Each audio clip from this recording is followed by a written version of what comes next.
안녕하세요. 저는 26기 법무사시 합격자 정윤진입니다. 회사 생활을 10년 동안 하다가 퇴사한 다음에 법무사 공부를 시작했고요. 전공은 경영학이고 법 공부는 지금 이번에 처음이었습니다. 이제 회사를 퇴사한 다음에 친구 소개로 법무사 시험 제도에 대해서 알게 되었고, 그 이후 서울법학원에 와서 상담을 받고 18년 7월 달부터 C강으로 들었고요. 그리고 서울법학원을 선택한 이유는 이게 합격자가 최고 많은 걸로 알고 있어가지고 이쪽으로 다니게 되었습니다. 이제 법 공부가 처음이다 보니까 처음에 이제 학원에서는 민법, 헌법, 상법 이런 식으로 이제 진도가 나가는데요. 이제 법률 용어가 너무 생소하고 내용도 어려워가지고 처음에는 힘이 많이 들었습니다. 그래서 제가 선택한 거는 공부 양을 줄이는 데 많이 집중했습니다. 공부 양을 줄이기 위해서는 일단 조문에 집중을 해서 공부를 했고요. 예를 들어서 민법 같은 경우는 조문을 그냥 눈으로 보는 게 아니라 손으로 다 써가면서 공부를 했고, 그리고 기출문제 위주로 준비를 했습니다. 기출문제는 법무사는 10년치 기출문제 준비했고, 그리고 법원직 시험은 5년치 기출문제를 준비했습니다. 근데 이제 법원직 시험이 저희 시험이랑 호환성이 높고 저희 실제 시험 볼 때도 출제가 많이 돼가지고 많이 도움이 됐었던 것 같습니다. 1차 시험이 끝나고 동차 시험 기간에는 이제 한 3달 정도 시간이 주어지는데요. 사실 민사소송법이나 형법, 형사소송법은 이제 동차 때 처음 배우는 거라서 3개월이란 기간 동안에 준비를 하는 게 좀 어려워요. 그래서 저는 동차 합격은 사실 포기를 했었고요. 학원 수업이 끝나면은 기본서를 한번 읽는 걸로 마무리했었습니다. 이제 2년차 합격 비법은 이제 별도로 따로 있는 것 같진 않고요. 이제 저는 C강을 들었으니까 중요한 거는 학원에 빠지지 않고 나오고, 그다음에 꾸준히 성실하게 공부하는 것이라고 생각을 하고요. 그다음에 C계획 공부 방법은 저는 예비순환 때 이제 12월 달까지 요약집을 다 만들었었고요. 그리고 1순환 때는 최대한 이해하려고 노력을 많이 했습니다. 그래서 기본서를 보고 이해가 안 되는 부분은 교수님한테 물어도 보고 아니면 다른 판례도 찾아보고 하면서 이해에 집중을 했었고, 2순환 때는 판례 원문을 외우려고 많이 노력했습니다. 그래서 판례 원문이 이제 길다 보니까 막 20줄 넘어가는 것들은 이제 암기가 힘들 경우에는 번호를 붙여가면서 외웠었고요. 3순환 때는 이제 이해하고 암기를 다 해놨다 보니까 키워드만 있으면은 이제 답안지 쓰는 데는 어려움이 없었습니다.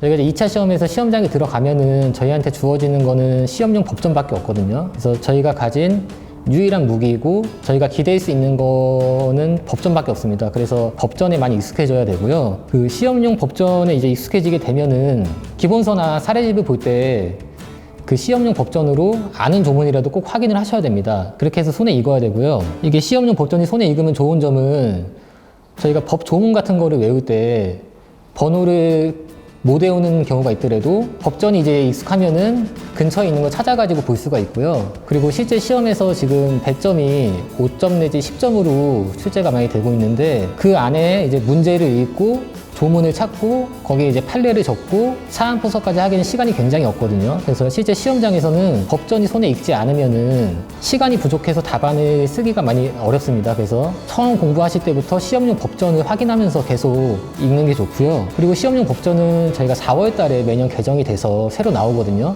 그 개정판을 구매하셔야 됩니다. 개정판에 이제 페이지가 이렇게 바뀌게 되면은 별거 아닌 것 같지만은 실제 시험 볼 때는 그게 찾는데 오래 걸리거든요. 그래서 시험용 법전에 익숙해지는 게 합격하는 데 큰 도움이 될 것 같습니다.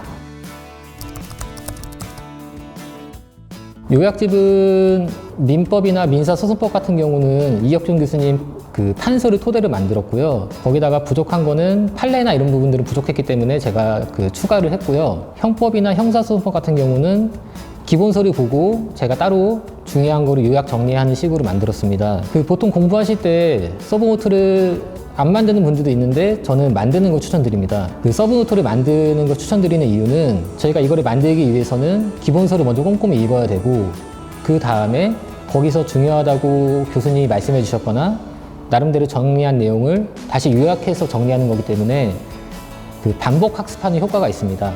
그리고 머릿속에서 자기가 반복 학습을 했기 때문에 정리도 되고 이해도 더 쉬운 경향이 있습니다. 그래서 요약 노트를 만드는 걸 추천합니다. 2차 시험 답안지 작성은 일단 2순환, 3순환이 되면은 학원에서 매일 모의고사를 보고요. 일단 그 모의고사는 빠지지 않는 게 가장 중요하다고 생각합니다. 저는 별도로 이제 따로 혼자서 사례집 같은 걸 풀 때는 손으로 쓰지는 않았고요. 그 컴퓨터로 이제 타자로 치면서 했었습니다. 그러다 보니까 그 시간이 많이 절약이 됐었고, 컴퓨터로 공부하는 게 가능하시면은 타자로 치는 것도 한번 추천드리고요. 그리고 처음에 이제 2차 답안 작성을 하면은 손으로 써야 되니까 많이 어려움이 있는데, 여러 개 문제를 푸는 것보다 한 문제라도 최대한 정답과 가까이 쓰는 게 중요합니다. 그래서 한 문제를 저희가 모범 답안과 똑같은 수준으로 쓸 수 있게 되면은 거기서 나머지 다른 문제들은 그 추가로 이제 풀어나가기가 쉽거든요. 그렇기 때문에 한 문제를 보더라도 최대한 꼼꼼하게 써보고 계속 쓰는 연습을 하다 보면은 답안 작성이 자연스럽게 되는 것 같습니다. 그리고 두 번째로 답안지 작성할 때 목차나 이런 거에 대해서 이제 신경을 많이 쓰시는 분들이 계신데, 저는 별도로 신경 쓰지 않았습니다. 그래서 자기만의 틀만 있으면 되는 것 같아요. 저 같은 경우는 이제 문제에 되는 사안에 대해서 적용되는 조문이 뭔지 그 조문을 적었고요. 그 다음에 판례 해석은 어떤지 판례 해석을 적고, 마지막으로는 사안의 포섭으로 끝냈거든요. 대부분 저는 답안지에 목차를 안 적었습니다. 심지어는 그냥 목차에다가 조문, 2번 판례, 3번 사안의 경우 이런 식으로 끝내는 경우가 많이 있었습니다. 그래서 답안지는 결국에는 많이 써보는 게 중요하다고 생각합니다. 저는 법에 대해서 전혀 몰랐었고, 서울법학원에 와가지고 이런 법 공부를 시작을 했고요. 이제 1차 1년, 2차 1년 해가지고 총 2년 동안 수험 기간이 있었고, 별도로 제가 따로 준비한 거는 없었던 것 같아요. 그래서 학원에서 진행하는 커리큘럼만 따라갔고요. 그 지금 법무사 시험 공부를 준비하시는 분들도 학원에서 진행하는 커리큘럼 믿고 그대로 성실히만 하면은 누구든지 붙을 수 있다고 생각합니다.